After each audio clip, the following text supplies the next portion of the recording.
the Jewish quarter of the city, and just at that moment, Abraham, our father, was born. Now, first of all, what's wrong with that picture?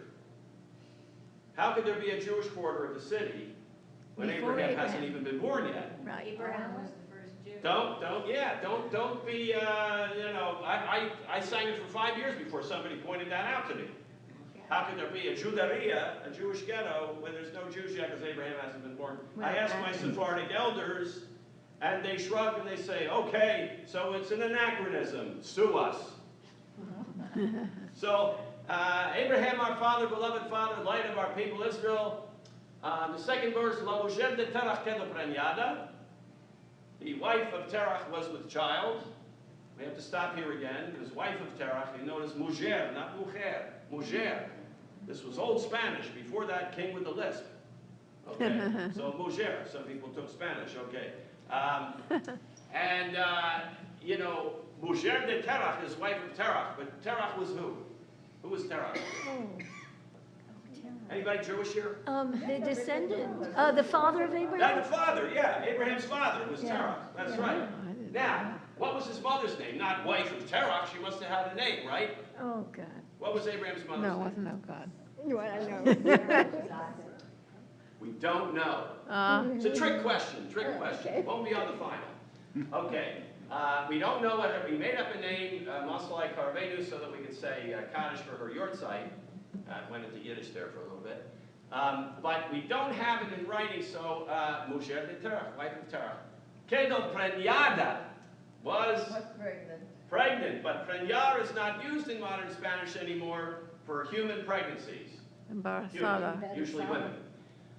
So, embarazada, that's right. That's the word we use, embarazada. We use instead of preñar. Preñar is only now we use for animals. And if you say a woman is preñada, you're kind of calling her a beast. It's not really a nice thing to do. So, he saw that her face was changing day to day, and so he says to her, so what's up with your face? He had to say it like that, see, because it was a ghetto. Jewish ghetto, Jewry. Okay. Ghetto talk. Nobody's from the hood here, I can see. Okay. So anyway, so he asked her, why is your face changing and getting paler? So she just smiles, knowing she was carrying our father Abraham, the light of our people Israel. And the song that is actually shorter than that whole introduction, what I'm going to do. The song here. Actually, it's not. I lied. I collected 40 verses of the Chavrach Manos. I'm only going to do 2 of them. Okay.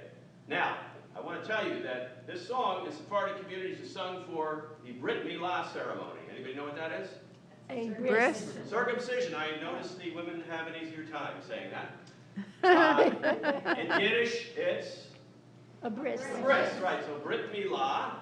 Brit Milah. Now, why you would need a 40-verse song for that particular ceremony, I will never understand. After all, you're supposed to make it short.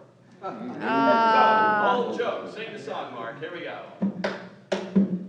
Cuando rey miraba campo salía, miraba en el cielo y en la estrellería, miraba un santo en la judería, había de nacer Abraham Avino, Padre querido, Padre bendito, luz de Israel. Abraham Avino, Padre querido, Padre bendito, luz de Israel.